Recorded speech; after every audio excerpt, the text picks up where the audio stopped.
Undying love is admirable. We go through life wanting to find the person who completes us. Sometimes we do, and sometimes we don't. When we do, we enjoy their appearance, but often the happiness is short-lived.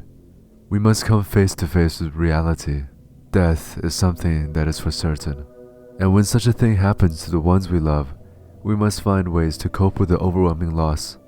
Sometimes, the ones that have felt loss will never get over their undying emotions. Unconditional love is a double-edged sword, which in the wrong hands can become grotesque. Maria Elena Milagro de Hayos was a young Cuban woman who was known for her beauty in the local areas of Key West, Florida. She has been dealing with complications with tuberculosis through her entire life, and her condition has worsened as the time went on. On April 22, 1930, her mother brought her to Marine Hospital, and it was there that she first came face to face with the German-born radio technologist Karl Tanzler. Karl grew up in Imperial Germany but moved to Australia before the breakout of World War I. Upon returning to Germany in 1920, he married Doris Schaefer and had 2 children together. In 1926, Karl emigrated to the United States where he settled in Florida. Ever since childhood, Karl would have the same recurring vision in his sleep, a vision where he was visited by his dead ancestors and they would reveal the face of a young, dark-haired woman claiming to be his true love. Upon seeing Maria, Karl instantly recognized her as the one true love he saw in his dream. Karl immediately began to exercise his medical knowledge to try and save the damsel in distress. He used all types of medication that could be used to treat her, and techniques such as X-ray and various equipments, but due to the inadequate amount of testing and the lack of regulations, his techniques may have caused more damage than help. Maria, at the time, was legally married to another man, but this did not stop Karl from spoiling her with gifts of luxurious clothing and jewelries. Their age difference was also vast, as Karl was around 50 and Maria was only 22 at the time. Unfortunately, getting tuberculosis in that time period was considered to be a death sentence. Even with Karl's efforts, Maria could not be saved. Maria died of tuberculosis on October 25, 1931, surrounded by her family and loved ones. Karl generously paid for the entirety of the funeral and even constructed an above-ground mausoleum in honor of Maria. Her grave was situated in Key West Cemetery, and Karl would visit the grave every day to pay his respects to the dead. It became a habit until 2 years after the death of Maria, when Karl was fired from the hospital and the visits stopped. This behavior did surprise the townspeople, but they brushed it aside as they thought that Karl moved on with his life. Little did they know they were dead wrong. Karl's obsessive nature was seen by the ones around him, but it was regarded as a person who was infatuated by the beauty of Maria.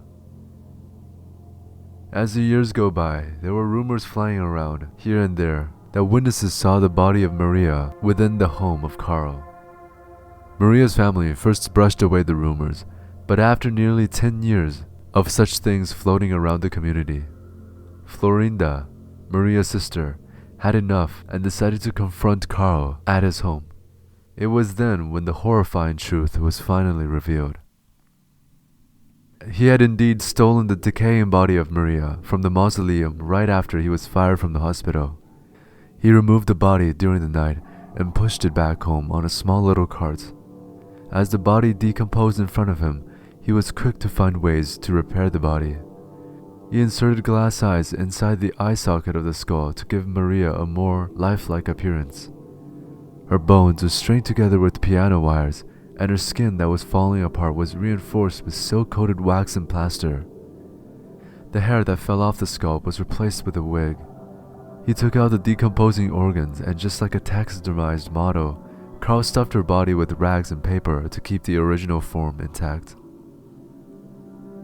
Even with the care that Karl put in restoring Maria's body, the body now more resembles a doll, and has become far from what a normal person should look like.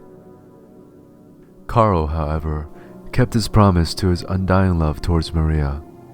After he preserved the body with formaldehyde, he started to decorate the body with lingerie, jewelries, and stockings.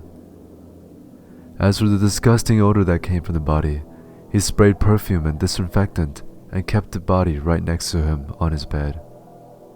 Carl's wife and kids knew about her father's obsession with Maria, but decided to keep to themselves to save face.